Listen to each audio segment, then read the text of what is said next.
Perwisyong baha rin ang dinulot ng sunod-sunod na ulan sa Cebu City. Dahil po dyan, pinag-aaral na isa-ilalim ang lungsod sa state of calamity.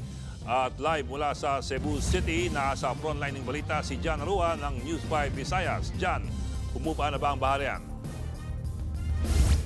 Bok, hanggang ngayon ay ramdam pa rin sa ilang bahagi ng Cebu ang epekto nitong hanging habagat na pinalakas ng bagyong Krising.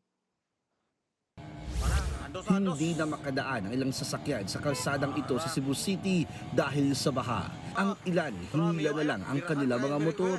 Meron pa mga nagtampisaw sa baha. Ang kotsengang ito, nagpalutang-lutang sa baha. Natumba ng baha ang mga nakaparadang motor na ito.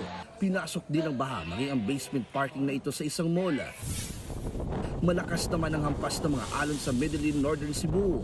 Halos ganito rin ang sitwasyon sa dalampasigan sa Pasig. Sa kabila ng panganib, ilang bata pa rin ang naliligo sa gitna ng malalaking alon. Nagpaalala naman na ang mga otoridad na iwasan munang pumunta sa dagat para sa kaligtasan. Sa Antique, nagmistulang ilog ang tapat ng bahay na ito dahil pa rin sa matinding baha. Inanod pati ang mga puno. Gumamit naman na ng lubid ang mga rescuer na ito para tawirin ang umapaw na ilog. Ililikas nila ang mga binahang residente. Gumuho rin ang lupa sa ilang lugar. Ang mga bahay na ito, bubungan na lang ang natira dahil sa landslide.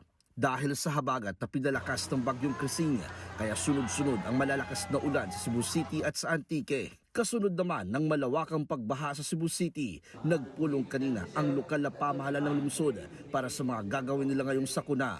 Nagain din ng resolusyon ang City Disaster Risk Reduction Office na isailalim sa state of calamity ang Cebu City para mapaigting ang flood mitigation effort, pagsasaayos ng mga naapektuhan ng baha at paglilinis at diklaging sa mga daluyan ng tubig.